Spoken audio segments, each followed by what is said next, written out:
Celtic Ligers, Celtic Ligers, Celtic Ligers, Celtic. Warning. James recorded through his laptop microphone. Sorry. But speaking of things that were put forward by opposition parties that have proved to be successful but yet don't get a fair hearing, you know, because of the people who said them, Holy shit, that was yes. Coalition parties vote against increasing pay for student nurses and midwives in the middle of a pandemic. Not increasing. Increasing. I was going to say get it, but what are they getting now? 50 quid a month? I don't think that they. Well, there's some of them that they don't get paid at all, as far as I know. Yeah. So, we were looking at this yesterday. So we were reading about the details of the bill, because the bill is to give student nurses payment in recognition of the fact that they've all been basically upgraded to frontline workers. Mm-hmm. The reason they hadn't been paid in the past was that they're still in training, you know, which, I mean, whatever.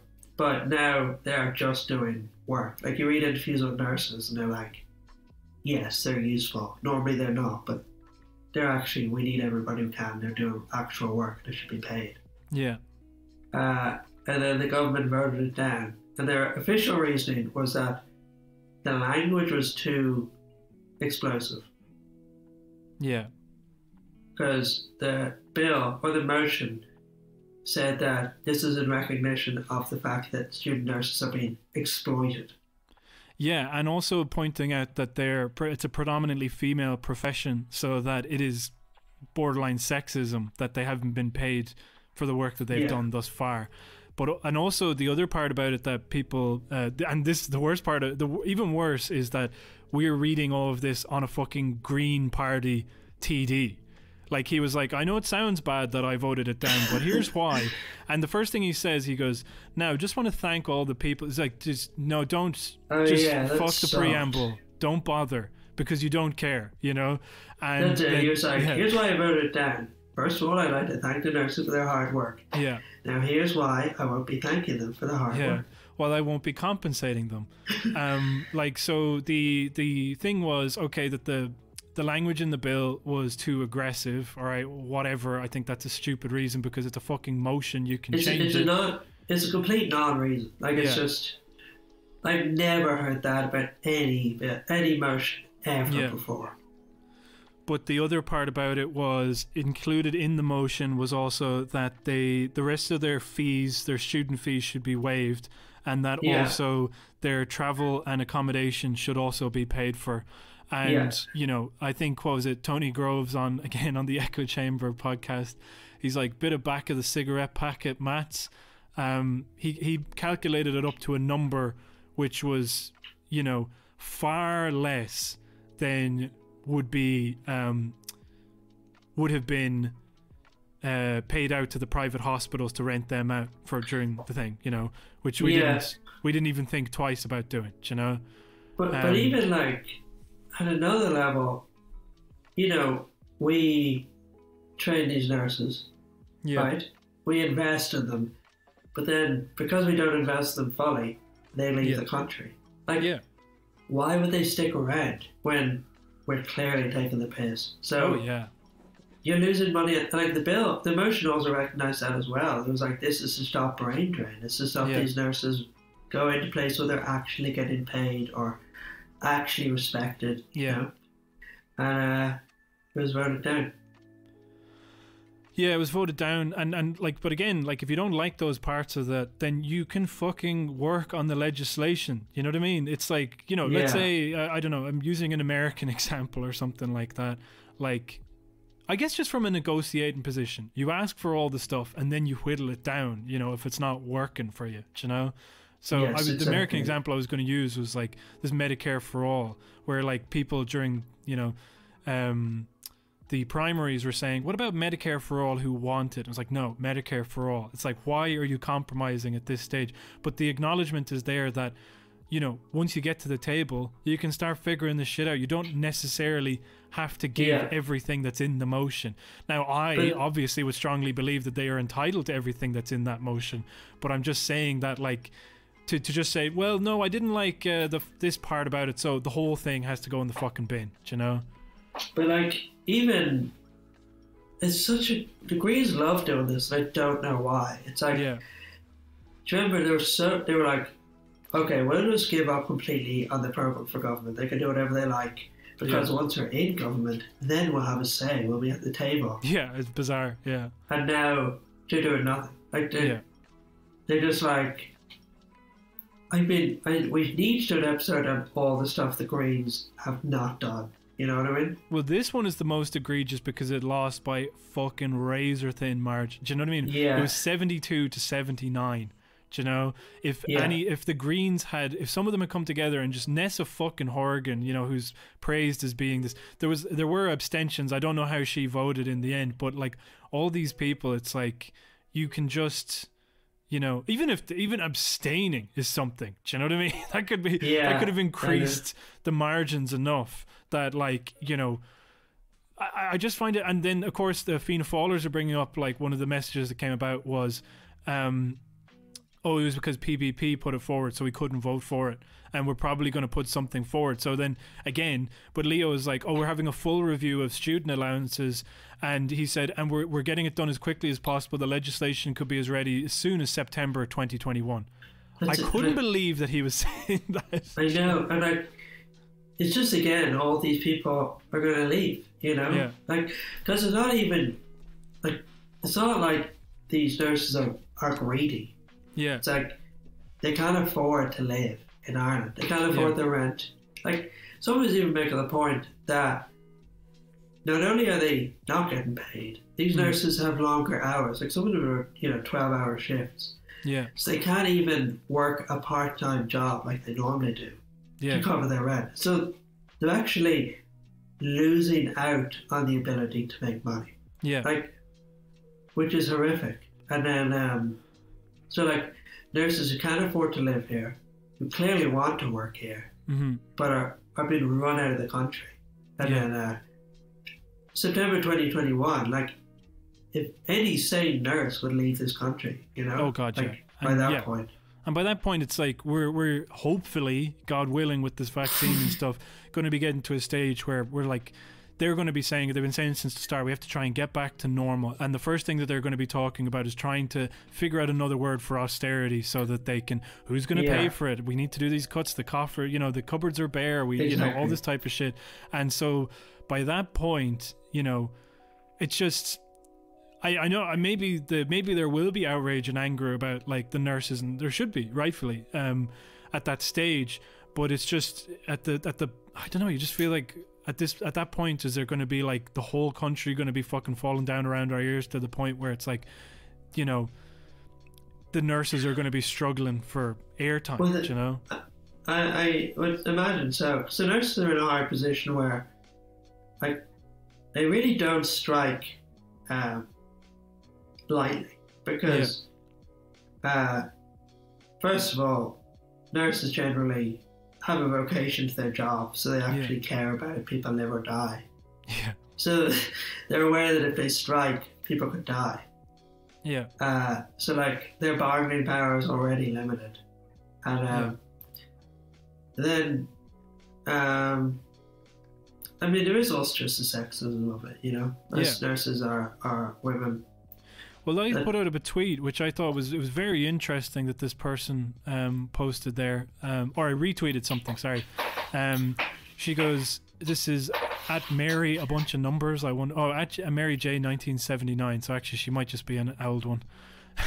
1979 though, not that old. Gardaí, you'd be what, 40, 41. Okay, well, Gardaí, 73% male. Teachers, 85% female. Nursing, 65% female. Guess which groups get paid while training? So, like, that's it. Like, the guards get paid to fucking train, And that's it. And, like, the legacy is so clear because if you go back to the 70s, Yeah. once someone got married or pregnant, they had to leave the nursing. Yeah. You know, like nursing was so almost officially a job for women who would be expected to leave the workforce, or who, you know, were financially dependent on someone else. You know, Yeah. like it's so clearly the legacy of a sexist, you know, Catholic Ireland. And like one of the most insulting things I would say is that Stephen Donnelly didn't even turn up to the debate. Right. Yeah. The Minister for Health, like he does not give a shit. Like, remember when he got a Minister for Health and he was like, I'm going to fall on my sword for this one. You know, he's like, everybody fucking hates being Minister for Health, so I'll do it to show how loyal I am. But like, he got it as a punishment for being such a turncoat. You know what I mean? He didn't trust him. They gave him the shit job, and like that's how he used it. Well, I want to play this other headline here to just kind of tie this one up, but also I've got another thing that I want to say about it that will lead into our next topic. Okay. Yeah. I know we're going long, but there's a lot happened this week. But the headline from Hugh O'Connell of all people, which is surprising. Although I mean, the headline conceals a lot, so there's a reason.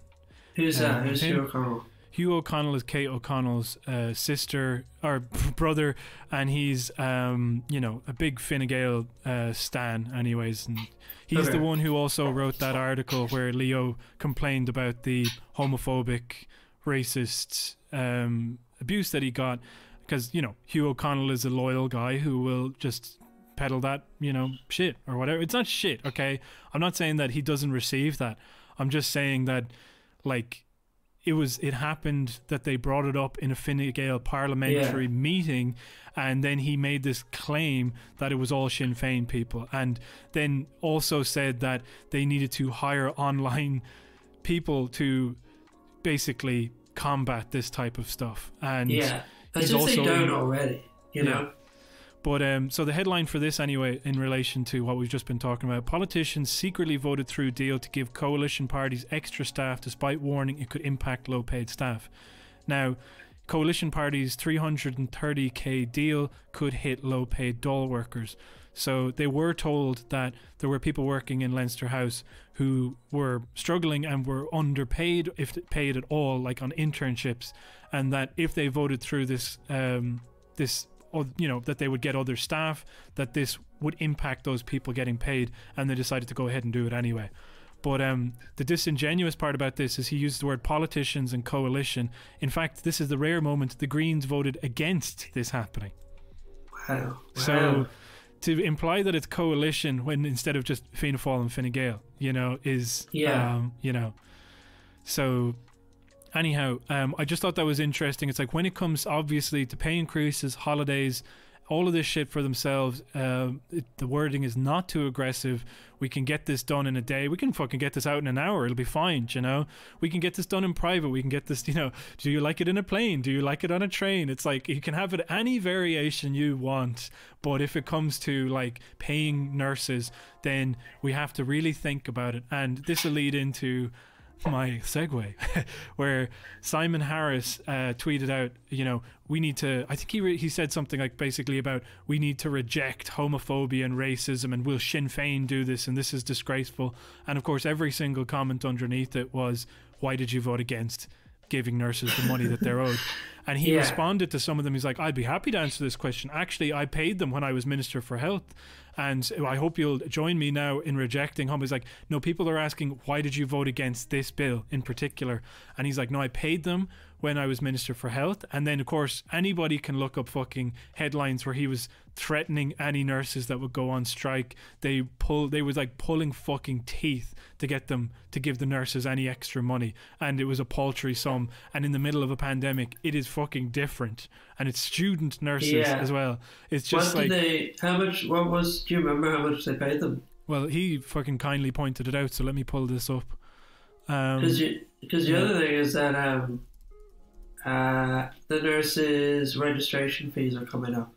Yeah. Well, they're currently, so nurses are expected to pay 100 quid in order to get the privilege to practice in Ireland. Yeah. It's like, I wonder if that happens anywhere else in the world, where it's like, we're not going to pay, like, you. Not only we're not going to pay you, but you pay me. Yeah. That's basically like almost how comedy works, you know? Yeah. Yeah, no, it is. He goes, so somebody goes, with all due respect, how can you tweet about this yet not acknowledge one tweet regarding hashtag nurse pay, hashtag pay student nurses and midwives? Funny how this tweet arises when the shit hits the fan for Fianna Fáil, Fine Gaels and the Greens. To his response, this tweet arises because I won't stand by and ignore homophobic comments or racist comments. Simple as, we paid €41 million to student nurses when I was Minister for Health.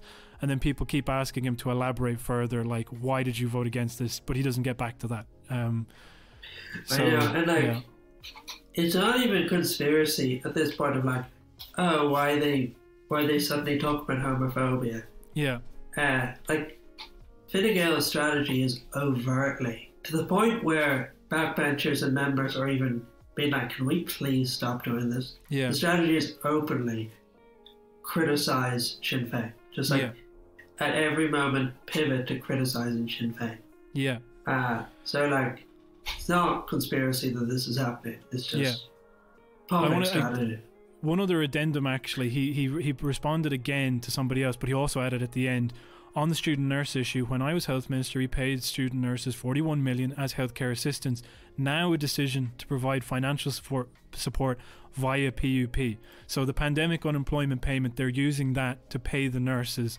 So it's like, so this guy's like, so yeah, sorry, somebody responded, Jamie Toomey responded, the PUP payment is being made available to student nurses who work side jobs such as care assistants in nursing homes, etc. This is on top of their unpaid nursing hours. They still aren't being paid for the nursing work. So there, and also like I thought that was a different thing. But one person was asking, so you're saying that they're unemployed, like they're working full hour days, you know? Yeah, the pandemic unemployment payment encapsulated in that is that they're unemployed.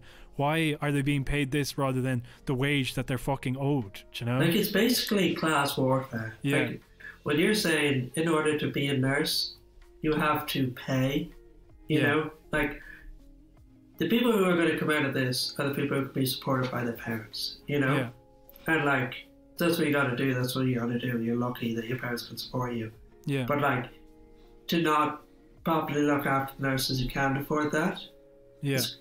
It's just class warfare. It's just more of the same. It's just like, because they already fucking hate the pandemic unemployment payment. Like, when Fine Gael were in power, they spent the whole time giving out about it. Yeah. So like, it just would drive me mad. Like, it's not to mention, there's like, no the other way of pandemic looking at it.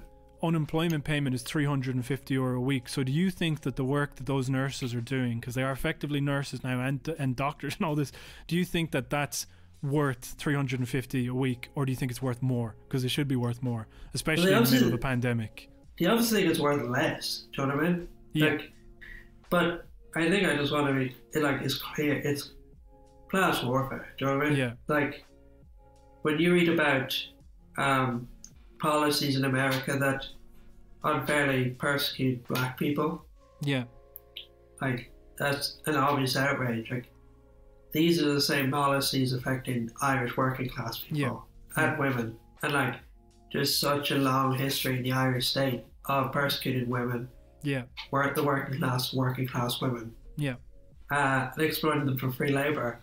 Like, this is the modern equivalent of that, of that heritage. So like, what you're seeing is their government exploiting women for free labour. Like, that's what is happening here.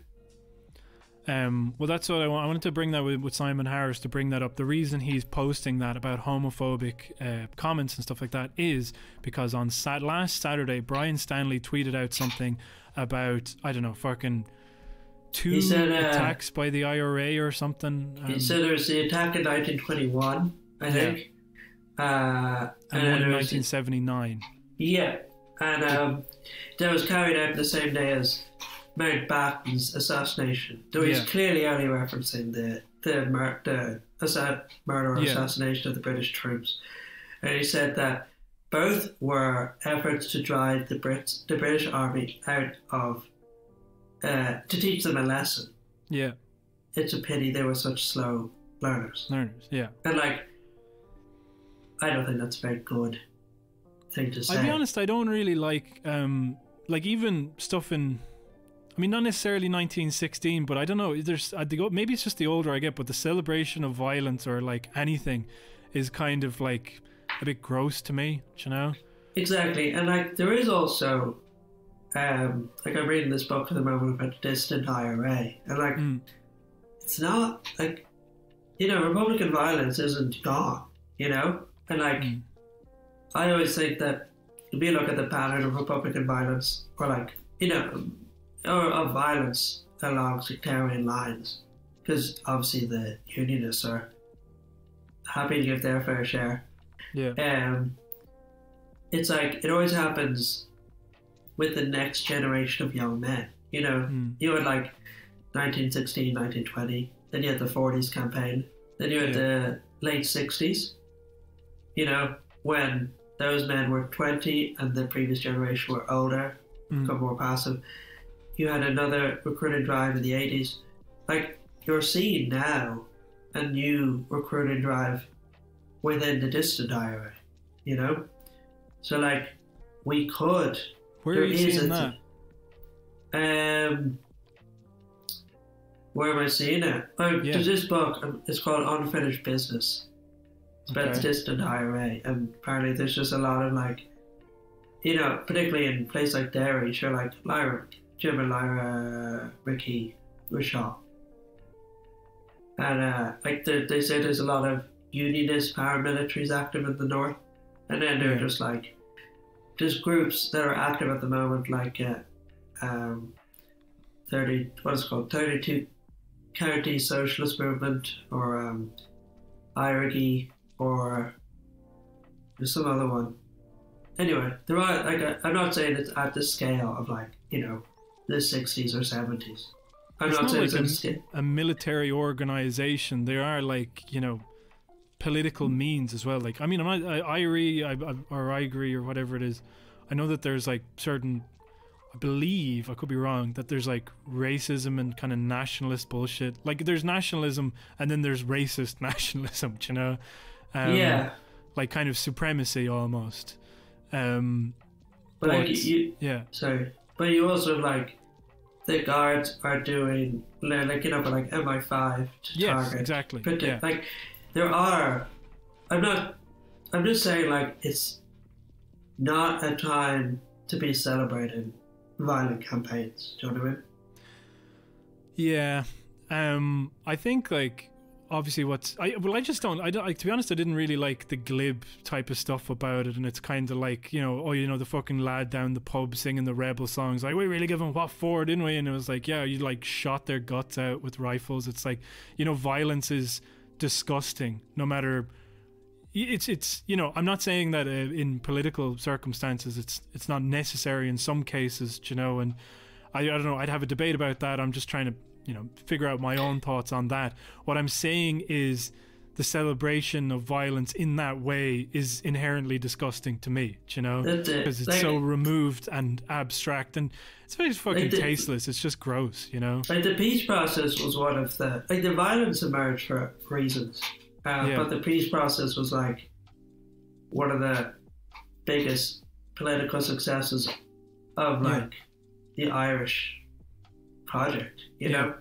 Well, like, imagine the fucking Orange Order doing so, like, a march. That was only done in the peace process was only achieved in 1996. So, like, you should be celebrating that it was done. You shouldn't be like, hey, do you remember before the peace process? Exactly. You were shooting British soldiers. Well, that's the thing. Right? But, like, you look at, like, again, like the Orange Order marches, like, that's like a celebration of, like, violence that they committed against people, do you know, and, like, remember when we won that battle? Remember when we killed you guys? And we fucking, like, it's like, it's just like, it comes off as so, like, petty and weird, and it does, you know, when it's your enemies, and it does when it's your supposed allies as well. Do you know? It's incendiary. You know what I mean? Like, those orange marches are incendiary. They're just an excuse. Like, I don't know whether they still do them, but traditionally they plan them to go through Catholic and nationalist areas with the intent of like causing a riot. Do you know what I mean? Yeah.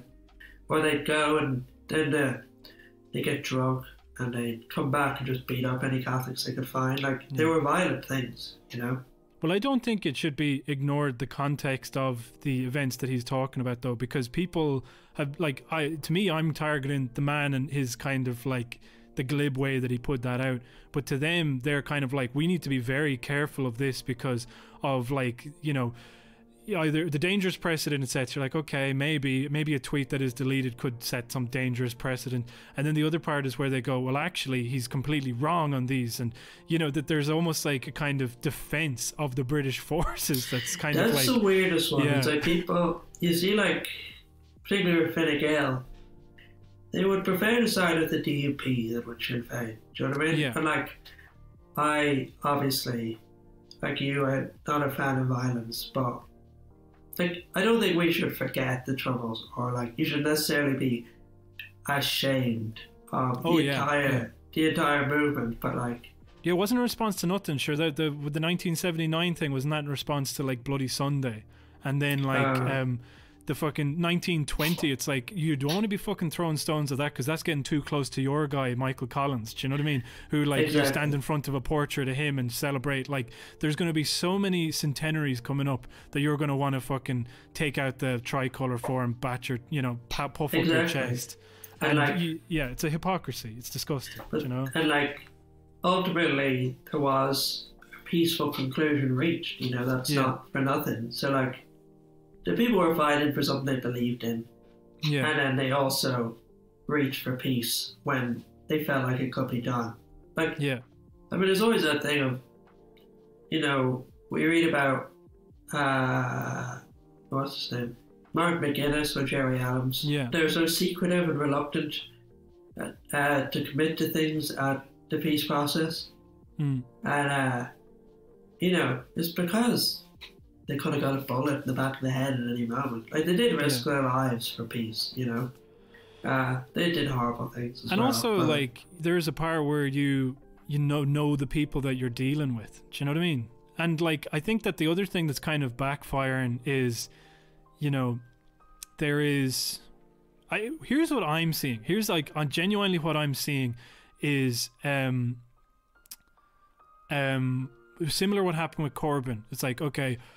he's a trot. Okay, that didn't work. Okay, what else works? And they're just kind of trying out a few things, you know? Oh, yeah, big time. And so this one, they tried out this republicanism thing, but the republicanism thing isn't having the same effect because of Brexit and people like Boris Johnson, because anti-English sentiment couldn't really be higher in this country at this moment in time.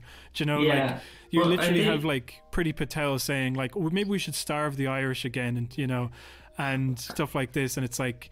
people are like, can you believe that they're celebrating killing these English people? It's like, I don't know if I condone it, but I don't necessarily condemn it, you know? But the thing is that it also, like, it's not a successful strategy for them because it doesn't convert anybody. Because older people are already voting for Fine Gael and Fianna Fáil. Yeah. And they're already opposed to Sinn Féin. Yeah. You know? And then younger people don't care because they see Sinn Féin representing their interests. Yeah. You know? So, like, they're not going to be dissuaded from supporting a party that supports them just because of their past, you know? Like, it's kind of like the Republican thing, you know, where it's like not everybody in the Republican Party agrees 100% with Trump. They just agree with, like, maybe like 2 or 3 things, and it's like, well, I can put up with the rest of it because I'm going to get this out of it, you know? That's it, as opposed to getting nothing. Like, it's like, the reason you would vote for Sinn Féin most of the time is because they have people like Owen Boyd who's saying the housing system is untenable, or like the healthcare system isn't. Well, I don't know actually how Sinn Féin are with the health, but like they're saying like this place is unlivable.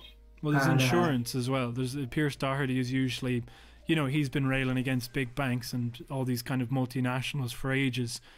Yeah, the other thing that came up this week is that the British government said that they were not going to investigate Pat Finucane's murder by the British state, or state collusion. Yeah. And about an hour before that was announced, Arlene Foster sent a a letter, just a letter to anybody who would fucking read it, saying like, well, I think we really need to investigate the Irish state's collusion with murderers and stuff like this, and it's stupid, and so, you know, the state colluded to kill this man, and there's obvious evidence of this, but the British state doesn't really want to investigate it because they know what they're going to find, and they've said as much, and his family are distraught and they want something to be done about it. And Arlene Foster, of course, her politics are one of just complete, just contrarian, just in opposition to everything, you know. That's it. It's pure orange versus grey. Yeah. So she's saying this, and then about a day later, the Can Corla, who's meant to remain impartial, Sean O'Farrell, or however you pronounce that fucking name, he's sends a letter to Arlene Foster saying more needs to be done about Brian Stanley, and have him like removed from Sinn Féin or taken out of the party. And he made this imposition, which, like, not taken out of the party, but taken out of the committee that he's on, or stepped down for a while, or suspended for a short term, you know. And a lot of people, even apparently within Fianna Fáil, although there's always this talk of people in Fianna Fáil being upset and not actually doing anything, but they were kind of like, this was an imposition, this shouldn't have been done, you know, because he's the Can Corla, he's meant to remain impartial in these matters. And a lot of people were pointing out that he wrote a reference for a convicted paedophile. And so there's a guy who was convicted of paedophilia, and before he was sentenced, Sean Farrell wrote a letter basically saying he was a bastion of the community, and he's kind of aware of he's aware of the crimes he's committed, but he just thought that needed to be taken into account with sentencing, you know. And the survivors of this abuser basically messaged Sean O'Farrell when he became the Can Corla the first time, and said, like, now is a kind of opportunity for you to use your influence to prevent this type of stuff from happening again. I know we can't change the past, but hopefully we can kind of respond differently to it, and, you know, like, an apology is also owed. Like, that was a guy who abused me as a child. And he said, but like, he basically sent back a letter going, I'm sorry that you feel that way. He said, I actually didn't go for lenience, you know. And also he wrote within the letter, I can't do anything of that nature now, as I'm Can Corla and have to maintain my impartiality. So he's a man who is aware that he isn't supposed to intervene in this way, and did, for obvious political motivation. So which this prompted Fine Gaelers to do, because they're like, even though he's a Fianna Fáiler, they're eager, they're like, fuck, you know, let's keep this shit going, you know. And they have a media who will support them in this and drag it out into a news cycle that goes on forever. So they get their social media team to troll through Brian Stanley's tweets, and they find a tweet from 2017 where he says something dumb and basically homophobic, which is like fucking I'm gonna go out on a limb, right? Yeah. This is my hot take. I don't think that was homophobic. If I was gonna say, I'd say, I've said this to you, I think on a spectrum, I kind of think it's fucking, like, let's say you go to your granddad and you say, oh, I'm trans. I want to think about how your granddad is going to react, okay? Like, if your granddad, the best you can hope for from your granddad is that he'd be like, all right, okay, and then continue to call you the wrong pronouns for the rest of your life. Do you know what I mean? Like, I'm going to say, like, basically that I actually do think what he said was homophobic, but it is the fucking baseline homophobia of Ireland, of a certain generation, and the actions that he has done, I think, speak louder when you have yeah, go on. So he said, what did he say with Leo? He was like, you can, with Finnegan, you can do anything you like in the sheets. What was the tweet? I can't remember. You can do anything you like in bed, but you're still a Tory or something stupid like that. We won't have to search hard. We'll be able to find it just by typing in Brian Stanley and RTE. Let's see what we got.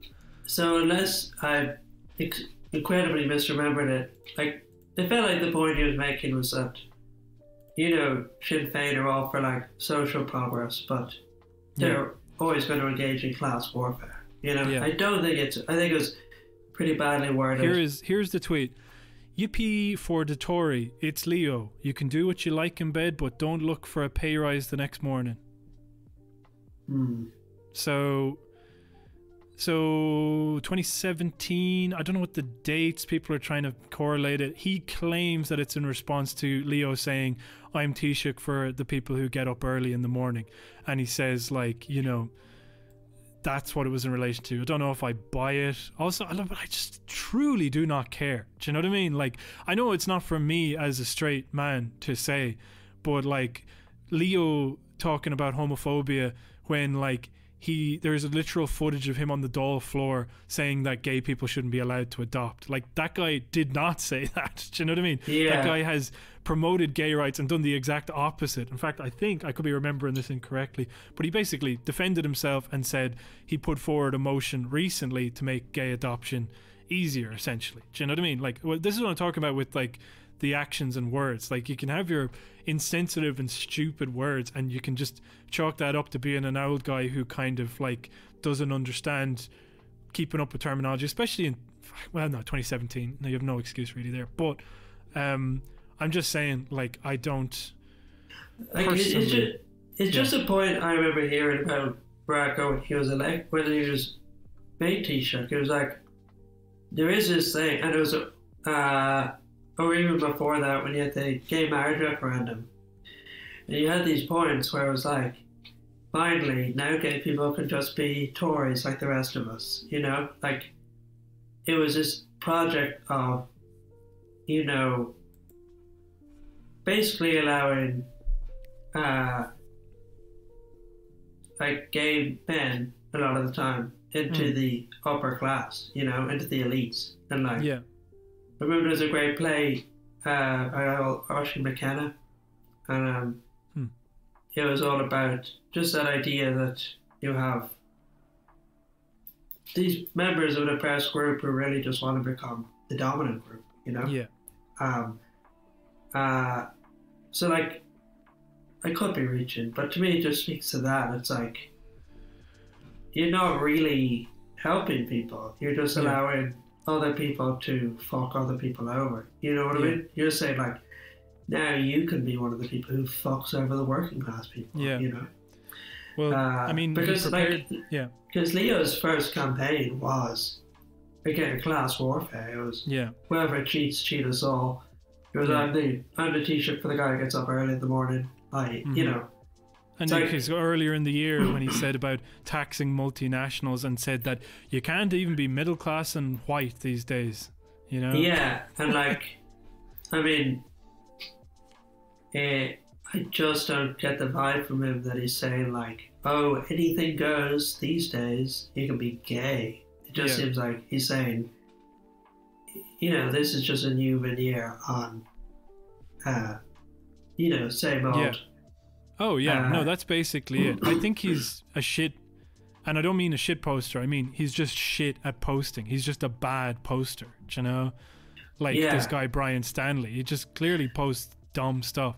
But he's deleted his account, and now Pascal Donoghue there is a fucking article in The Independent of Pascal Donoghue going, we really need to ask, why did he delete his account? You know? But like, say, do you remember your man, Paddy Houlihan? The guy who he went, and like, his comments were obviously homophobic. Paddy Houlihan, for those who don't remember, is like a former MMA fighter who's a Sinn Féin councillor in Dublin South, who said that Varadkar didn't have any allegiance to this country because of his Indian heritage, and also said he couldn't trust him because he could never be a family man, basically. That's it. And like, I think he was kicked out of the party, and also I heard he wasn't. He was suspended and he was brought back in. Are you sure? I think he might be out. Because he was nominated to be Lord Mayor of South Dublin earlier in the year. But wasn't that just? Let me do some live checking. That was after the controversy, which is what led to. There was a very funny exchange in some of the replies. I think I tweeted on the Celtic Ligers account, and I don't know how many of our Republican listeners would be very happy with it, but I thought it was just a very funny exchange of words. Let me read this thing real quick. Where is it? Where the fuck? Yeah, here it is. Sorry, let me read this real quick. Some Sinn Féin person responding. Anyone tweeting racist or homophobic stuff at Leo Varadkar, or anyone else for that matter, is not welcome in Sinn Féin. If Leo Varadkar wishes to pass on any information of the party of those responsible, they will be swiftly kicked out of the party if they are members. Then the guy responds, or nominated for Dublin mayor. And then the person responds, and that was dealt with subsequently. I just really it was like, yes, okay, but like, it's like, the thing is, we talked about this at the time in regards to Paddy Houlihan, is that there are racists and homophobes in Sinn Féin, but there are also, because also it was the party of, like, kind of, basically people who weren't at home in Fianna Fáil or Fine Gael, so were kind of, could be weirder or maybe have more regressive views because... Yeah, there are other cranks. But here's what I was talking about. Yeah. On the 6th of July, Sinn Féin suspended their entire Southwest Dublin organisation as a result of the Holohan nomination. So and it's only going to be reinstated pending some sort of review. So like, not only did they just like it took too much, like it took way too long, but like they have indefinitely suspended him and also anyone who nominated him. That's crazy. That's pretty good, like, as a response. I mean, it's more than like would happen for like Verona Murphy's comments or any of the comments that they make about travellers in Fine Gael, Fianna Fáil or anything like that. Big time. Like it's good, but like they gave him one chance too many. Do you know what I mean? Like they should have kicked him out as soon as he made those racist comments. Yeah, that's it. But no, what I'm saying is that like also that stuff is present in Fianna Fáil, Fine Gael, everywhere. It's like, I think there was a part of me where like, when Sean O'Farrell sent that message and was like, oh, he needs to be reprimanded further, essentially, I figured Fianna Fáil, Fine Gaelers would be like not happy with that because it was like, we do not want to set precedent for sending a shitty tweet out gets you like suspended from the party, like, because we have a fucking treasure trove of shitty tweets, but the homophobic thing, they always couple it with the racism. They're like, oh, they're racist and homophobic, and it was like, well, you're racist, even if you want to debate on the homophobia thing, which I think there's a lot of homophobes in Fianna Fáil and Fine Gael, but just they can send Maria Walsh out there, they can send Varadkar out there, they can send like these people out to be like, oh, this homophobic stuff is awful, but then and the racism, but then it's like, obviously, as people have pointed out, Maria Walsh voted to let migrants drown. The direct provision is an assault on all fucking races. If you look at how travellers are treated, like travellers, it's like they don't have a leg to stand on when it comes to racism, but they can just about scrape one out with homophobia. And I think that, again, to link it back to the Corbyn kind of thing, trying to figure out what works and then doubling down on that. And it's to the effect, sorry to keep talking, but there's a person online who's been a very vocal Sinn Féin advocate, and now she's coming out and kind of complaining about Sinn Féin's racism and homophobia and how it needs to be addressed. And there's like a member of Ogra Sinn Féin, I believe, who was part of the youth LGBTQ chapter, who has resigned as the head in response to the lack of discipline for this guy. And it's like, it just like, I understand, but there's a part of it where it's like the right are never going to be held to the same standards as left, quote unquote left. I mean, Sinn Féin, it's still not as left as I would like, but it means that we can kind of gut our own ranks and create division, because inevitably there are going to be racists and homophobes here, but we're the ones who are going to care about it more than the right wing. It really does feel like political point scoring, So, like,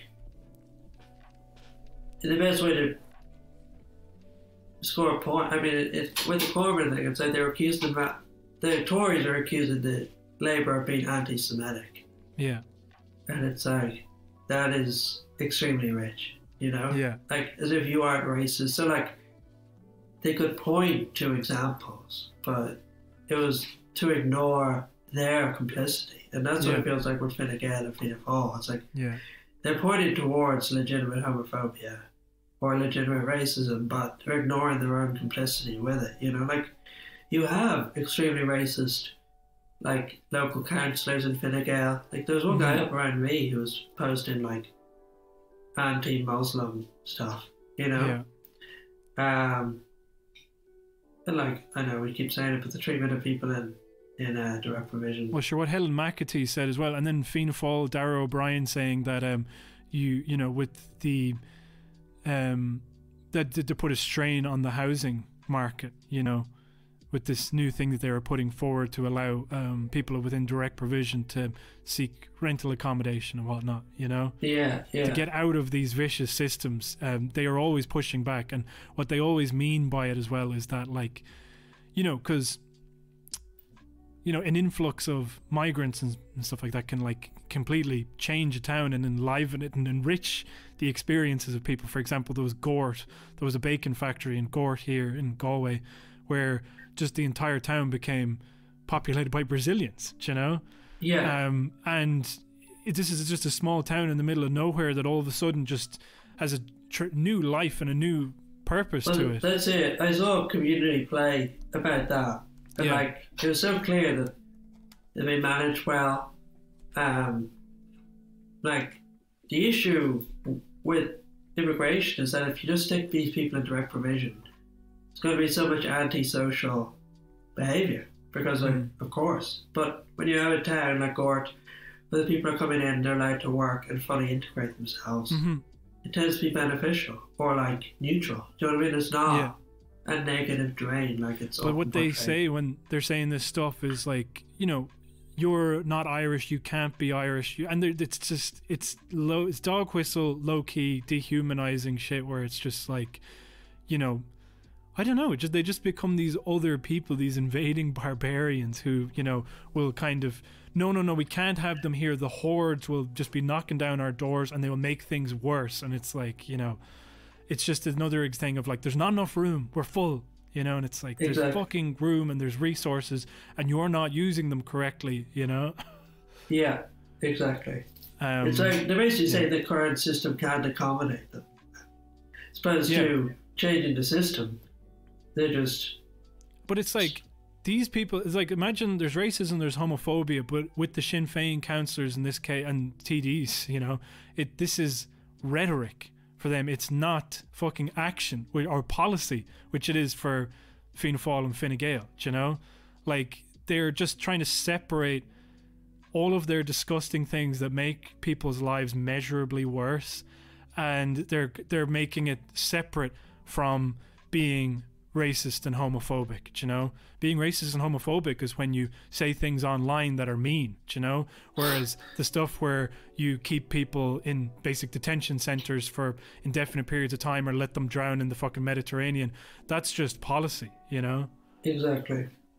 Anyway, it's annoying because I do see it as being, it's going to be very effective, because I think that, like, unfortunately and fortunately, we do give a shit about this stuff, you know? Well, I mean, that's it. It's like, it's a legitimate concern, but they're spinning it in such a way as to score points, you know? Yeah. Which is such a toxic thing to do.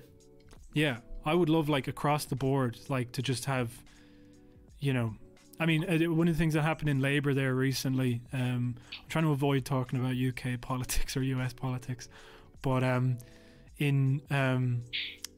there was a Jewish socialist activist who was suspended from the Labour Party after she appeared in a town hall meeting that made people, quote unquote, uncomfortable, because she was saying, why has Jeremy Corbyn been suspended? We need to challenge this, and I don't believe that the findings of the EHRC were as damning as people are making them out to be. And then they, I believe somebody who she was associated with, or even maybe her, I can't remember, were told, basically accused David Evans, I believe, who's like Starmer's right-hand man, of kind of colluding to try and, you know, target the left. And then they immediately got suspended.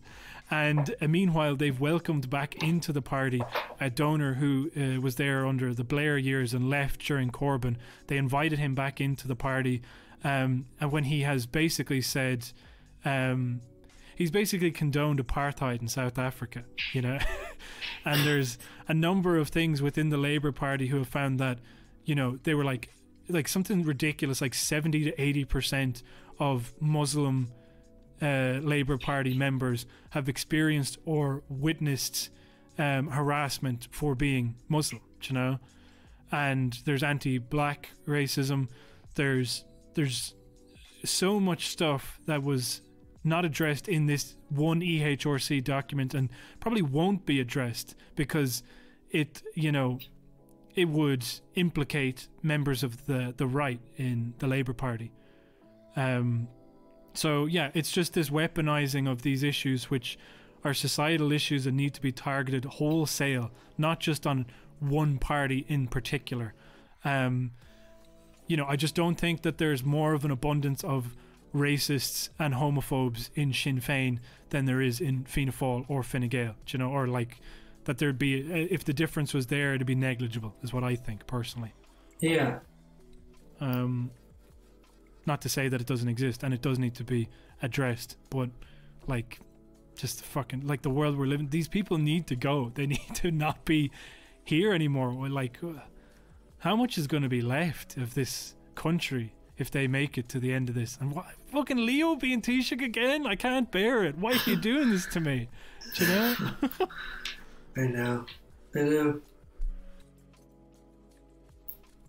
I guess, yeah, to do this really quickly, Roisin Ingle, about 2 Saturdays ago, retweeted an article by Suzanne Moore, where Suzanne Moore said that she had left The Guardian, which is funny. Quote bullying.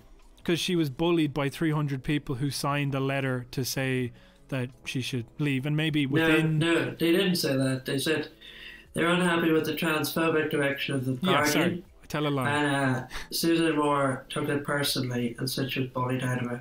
And then because it came on the tails of an article that she had written.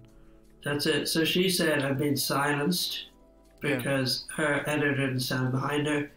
So then she went to one of the Murdoch papers. I can't remember which one. So, like, you can't give out about being silenced, write a massive article that everyone reads, and then go to a Murdoch paper. Yeah. It's like, that sort of removes all credibility. Yeah. And, you know, like, it's not like her transphobia was specifically for her articles. Like, she was very vocal online as this kind of contingent within the UK are, you know, of these of TERFs, basically, you know, trans exclusionary radical feminists. What else did she said? I was just trolling through her Twitter there, and she's just been kind of talking about, you know, she'll do this thing where it's like, oh, I'm really happy for Elliot Page coming out as transgender, but convenient, the timing, isn't it, to remove from the headlines the latest verdict regarding puberty blockers, you know? Like, there's all this stuff where it's like, no, I'm actually fine with trans people. I just spend my whole life obsessing about them and thinking that there's a conspiracy and that they're somehow the powerful ones in this balance. Do you know what I mean? Yeah. And she wrote an article basically saying that female spaces shouldn't be invaded by trans people. And there's debate about, you know, that. But anyway, let's skip over this because I want to talk more about Roisin Ingle sharing it and saying, you know, Suzanne Moore, like, let me just say, I won't get into it too much. To me, it was your basic TERF thing. It's like they're very angry in their rhetoric, and they like to be kind of, you know, homespun, if that makes sense. They kind of love to be like, listen, I'm just a simple working class lady academic, okay? But let me tell you, like, a thing or two, you know, and her whole spiel, she went in this massive diatribe or screed or whatever, if that diatribe is even the correct word, just to be aggressive about, like, her former employers, and included such quotes where she was giving out about, like, can the Corbynistas that are taking over even write? No, it doesn't matter because they say the right things, you know, and it's literally the children are wrong article. And she seemed to believe that Corbyn that the Guardian was pro-Corbyn, which is why she was so unfairly maligned. And she even said, like, oh, it was a very difficult summer for me because of all the anti-Semitism in the Labour Party. Not Jewish. I looked this up. The anti-Semitism that her friends were receiving, that turned out to be wholly exaggerated and mostly just, anti-Zionism construed as anti-Semitism. She was... Apparently that affected her so much, and to see the women in her life being targeted by trans activists and the violence that she received in the comments. I mean, it's just fucking a lighter version of Glinner, but not that much, you know? Anyway, she put this out there, and Roisin Ingle shared it and called it like one of the most powerful bits of feminist writing she had ever read. Whatever you think about the arguments she puts forward or her dismissal, to read that and think, wow, this is a really powerful feminist article rather than this fucking petty rant at her former employer, like, I think is pretty rich, you know? So she put that out. Pat Leahy shared it and said, oh yeah, it's disturbing what's happened here. And of course, we know what Pat Leahy, does he give a shit about the trans stuff? Don't think so. Think he just sees a journalist, and you know, when they come after their tribe, that's when they suddenly start giving a shit, you know? But that's it. Like, I think you and I have different opinions on the article, but like, what you're seeing, this whole thing is just like, it's just the media trying to protect itself. Yeah. You know, like, Suzanne Moore didn't receive any unusual backlash. Like, she wrote about a contentious issue in a way that a lot of people didn't agree with, and then, like, par for the course, like every journalist, they get fucking hate mail. Do you know what I mean? And she decided to make a career change. And, you know, she was just like, oh, I got bullied out of the Guardian. And then all the other journalists are like, just protecting themselves. You know, they just immediately close ranks and they're like, let's not critically think about this at all. Yeah. Let's just pretend like trans people are so incredibly violent or so incredibly aggressive that we can't even work. You know what I mean? It's like, or been to a tour about this article, and he was like, oh, let's not throw the baby out with the bathwater. You know, you still need like turfs or whatever on your side. And it's like, it's just like, what are you responding to? Like he's not able to give any specifics. He's just like, he puts forward at the start of the article, I read it, you sent it to me kindly, because I read the headline and I got annoyed, and then I was like, okay, I better just read the full article, because there's like, Fintan O'Toole doesn't see, has never seen a cooled off UK talking point that he hasn't liked. Okay, he loves to talk about, like, devote his time talking about Brexit, and like, you know, and then he weighed in on the American election, and then he got a fucking head on him because they put him on like CNN or MSNBC. He's not brought on for his insight. He's brought on because he says the things that they like. That's how those companies operate, you know? Yeah. So now he's kind of like, what I see, he has to have an opinion for a deadline. So he sees that Suzanne Moore thing, and he sees the Roisin Ingle thing. And the thing that was interesting about it is he frames at the start of the article, he's like, oh, the enemy of trans people isn't other women, it's patriarchy. And you're like, okay, let's hear this cis heterosexual man say this. Okay, you know, I know we don't take kindly to me saying what I just said on this podcast, you know. We think you should be able to weigh in, but I guess I just know the reason he's going this argument. Do you know what I mean? So, well, it's also like, the point is that they could have easily gotten, like, it is relevant to hear a trans person's take. Oh my God, like, yeah. You're saying what's going to happen now. You're planting your flag. Yeah. So it's not so much the fact that Fintan O'Toole is saying this, it's like the fact that he's the only one who's given the space to say it in that paper. Like, it's just indicative of their attitude, you know? Yeah, and then it said, on Saturday she got, so like I said, yeah, he starts off with this kind of thing, like he's going to put forward a concrete thesis that is kind of, you know, it's a controversial thing, it has to have a headline, so it's like, the enemy is patriarchy. People read the article, but like typical Irish Times stuff, it just, first of all, starts off on a personal note, like, my friend was harassed online, and then it gets into the enemy is the patriarchy, and then it goes wishy-washy, doesn't really mean anything, and ends on maybe you be the decider. And you're just kind of like, okay, well, this is the dumbest article ever. But the thing about it is, when he talks about Roisin Ingle getting dogpiled, like I beg anybody, I mean, I'm preaching to the choir here, but go on to that tweet and read those replies and find somebody who is like, the most you'll get is somebody going like, I'm really upset to hear you say this, because to hear you platform this woman or say that what she wrote was, you know, good because I have a trans child. And that's like, you know, I think that's a valid thing. If, you know, you got skin in the game in that way, you're obviously going to be upset when somebody shares this woman's opinion.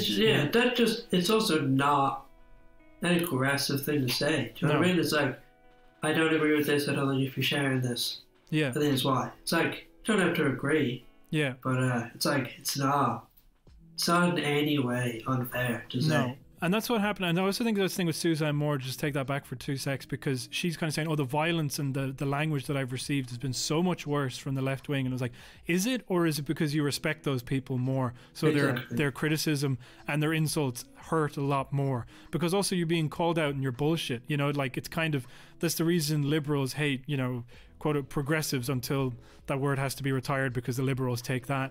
But, you know, like, this idea that, you know, no, you don't understand. Better things aren't possible. And if you're going to prove that they are, then you're going to make me look bad because I'm fucking lying then, you know? And so they get annoyed for that reason, you know? And that's what it feels like with... And so Roisin Ingle, by the way, has not said anything. She has not responded to a single reply to that. She hasn't felt the need to put out a tweet or write an article or say anything. Fintan O'Toole has come to... he's a fucking, to use an awful phrase, white knighting this woman who wasn't even being dogpiled on, all right? Yeah. And he's saying, like, this is terrible because it sets a precedent where I might be given out to in the mentions, you know? Yeah. And he says we have to be very careful, and obviously what they're doing is, you know, I think I don't know, I think he just kind of accepts that fucking Guardian writer framework of, like, you know, there's a sensible center position, you know, yeah. I'm a little bit left wing but not that left wing, and, you know, I'm the one who gives that kind of side-eye glance to what's happening in the UK and Brexit, and, you know, and we need to be very careful and talk about the issues, and this should be a place where things come up. And it's like, you know, you just drank the Kool-Aid, you're into it 100%, and to you this position is reasonable, whereas to other people it's not about being reasonable. It's literally a matter of life and death, or whether you can be the person that you want to fucking be, you know? Like, you can look at Trump, okay, and the stuff that he says about racism and you know, the racist shit that he says, and the increase in attacks on black people and by the fucking cops over there, you know? Like, the amping up of aggression. And it is linked with, like, you know, the hostility directed at transgender people in the UK by all of these media outlets and stuff like this. Is like, you know, it is fair, I think, to say that it is amping up aggression towards these vulnerable people, and that it's, you know, it's not for you to go, listen, I'm just asking questions. I was like, fuck you, like, you know, you're asking questions to nobody in particular, you know. He's not even saying that. Like, he's just like, he's talking about this. Like, he's just like, oh, we're getting such hate, there's such aggression, and it's so unfair on us, the journalists. Yeah. But, like, he doesn't provide any concrete examples. Do you know what I mean? Yeah. He's like, the leftists are so unfair on people who don't immediately get on their side. And it's like, if you say that, provide examples. Do you know what I mean? Like, you can't just spout bullshit like that, because what you are doing is undermining the trans movement then. You're being like, they're too aggressive. Like, he's like, take it from me. Like, if you say, hey, take it from me, don't be too aggressive, don't be too keen to throw people out or undermine other people. Like, you're really saying, you're accusing them of doing that. Like, that's the implication. You know what I mean? Yeah. Like, but he doesn't give any examples where they're actually doing that. So, like, he's just been like, hey, go easy on Suzanne Moore. Yeah. Well, he's saying go easy on Roisin Ingle. He doesn't even really weigh in on Suzanne Moore. And it's like, if you couldn't ask for a better reception to what she retweeted. People saying, I like and respect you, I wish you would reconsider. This is literally most of the tweets. One of my favorites was from Clodagh Leonard, who appeared on our podcast, and she said, I remember in 2017, or 2018, somewhere like that, she's like, I remember talking with you when we weren't recording, and you mentioned how you were relieved that turfdom hadn't taken off in such a way here as it has in the UK, and I just would like for you to explain why you retweeted this and what your thought process is behind that, because she's saying this, I know you, I know who I've spoken to you, and I know that you give a shit, so say something on why you think this article is good. And she hasn't weighed in at all, and it's like, what's the point? It's not discourse then, it's completely just this fucking people standing on a soapbox shouting one way entirely, do you know? Yeah. It's like, this is the thing, you espouse an opinion, and it's like, here's why I don't agree with you, can you explain your position? How dare you get in my mentions and bully me and harass me, I know. Also, I haven't said that though, because they'll make this thing, it's like, oh yeah, but my DMs, you should see them. People are saying they want to fucking cut off my head and all this type of stuff. And I was like, I think Amber Ali Frost, she said that the internet is like a pain machine for women, basically. She said that, like, to exist as a woman online is awful. So I'm just saying is like, yeah, is it a unique response? Exactly. Yeah. But I don't know. Like, it's just a media spectacle. Do you know what I mean? Like, it's just people. Yeah. It's just journalists being up their own hole, thinking like we should be beyond criticism. Yeah. Like, and then what? No, I was just saying. But then to spend a week talking about one guy's tweet, it's kind of interesting. Yeah. So this is the part of the show where we seamlessly transition into thanking our patrons. If you want to become a patron, go to www.patreon.com/Celtic Ligers. You get for €5 a month, you get an additional bonus episode each week, but also access to our back catalogue, which is pretty extensive at this stage and has some good ones in it. If you don't have the money, I don't know what to tell. Then you can always leave us a review or tell a friend about the podcast. It really helps out. But yeah, get us on Apple Podcast, I think, in iTunes, and just leave a review of some description, or share the podcast. It just helps more people find the show and boost our profile and stuff. And hopefully we'll be writing awful columns for the Irish Times very soon. Well, there, I think I hear it. Yes, it's going to be the thank yous now. What about idioms? Okay. Yeah, all right. What's an idiom again? Like I'm saying. Yeah, okay. That's what I thought. Okay, so Rob Gale. Yeah. When it gales, it pours. Yes, that's a good one. Yeah. Stephen Bradley, from the Stephen to the Cradley. Cradle. Yes, like cool. We're rocking it already. Next name. Alison Spittle. Alison Spittle. A spittle in time saves tittle. Yes. Nittle. That's it. Richard Zimmerman. What about rhyming the wrong part of that. Richard Zimmerman. What about what Richard does Zimmerman's an island? Yes, that's great. This is so good. This is the best one yet. What's the next one? Bridget Purcell. Oh God. What about Bridget over troubled water, Purcell? What about Bridget? Oh yeah, I was going to say Bridget like controls purse strings. Oh yeah. Yeah, both are good. So you got 2 for 1 there, you know. Milky Fox, the Fox and the Heron, which is an Aesop's fable. Okay, cool. The story of that one is that a fox invites a heron over, and then he's like, "Do you want to have dinner?" And then he gives it to the heron in a plate. Mm-hmm. And then the heron's like, "Why don't you come over to mine, and I'll give you dinner?" And then he gives it to the fox in a bottle. Yeah. Kyle O'Neill. The Skiles, the Limit O'Neill. What about Kylie Time? Aha. Yep. Good. Next one. Connor Barry. Oh wait, I've got one. Give me 2 seconds to figure out. Oh, to remember what it is. Here's one. Somber Larry. You know? Okay. That I was guy's going to say. That guy's a real somber Larry. Oh no, I got the thing wrong. Say it anyway. I was going to say, like, I was trying to think of that one, like, last to get married, you know, like where it'll be like always the bridesmaid, never the bride, and then I realised that doesn't have anything to do with Connor. Always the bridesmaid, never the somber Larry. Yes. Next one. Liam McCartan. Fucking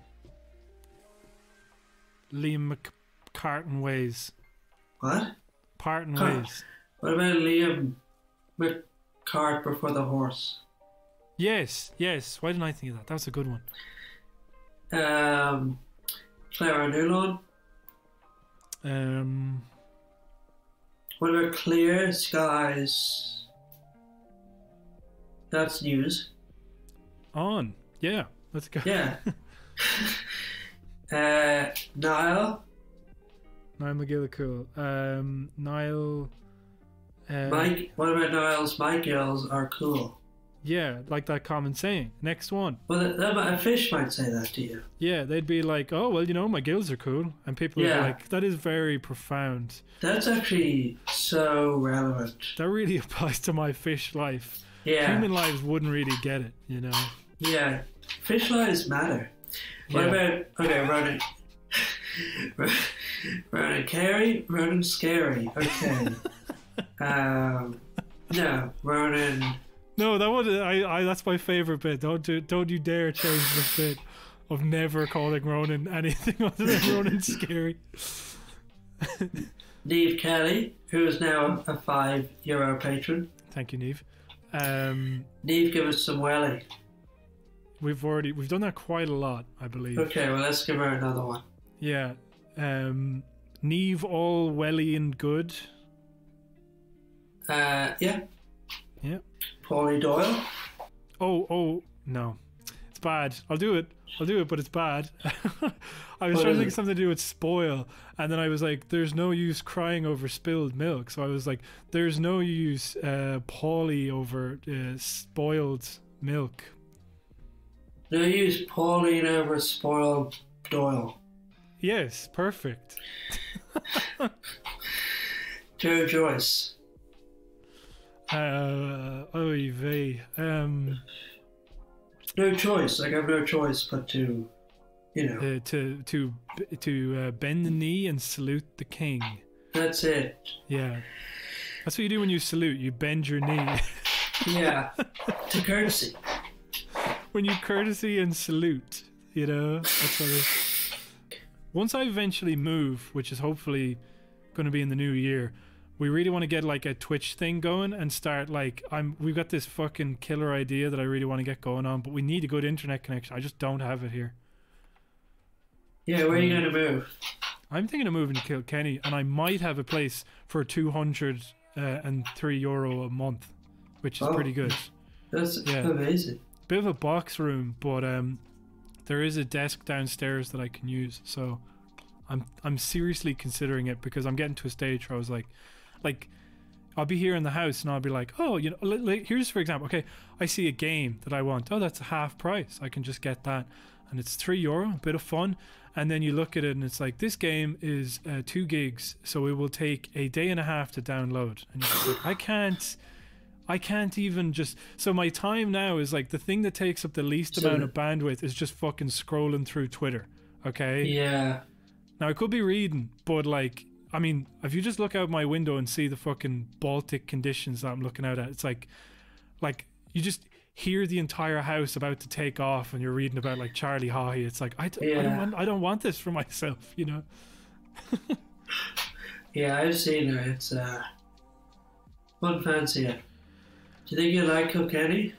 Well, I know a lot of people there, and I'm hoping that, like, you know, vaccine on the way. I'm fingers crossed I can start up like Hack again, and if I can, then it's an entire community of animators there. I don't see why that wouldn't take off. Like, and also just to be, you know, have more freedom. I'm near a town, like kind of center, but also to have good internet. I don't know. There's a lot of pros for it. I think I'm using it as a way station, and this is secret. Don't tell any of my flatmates. Well, no, my potential flatmates. But I am very much looking at Glasgow as some place that I would consider moving to. So maybe I should remove that in case any future flatmates are like,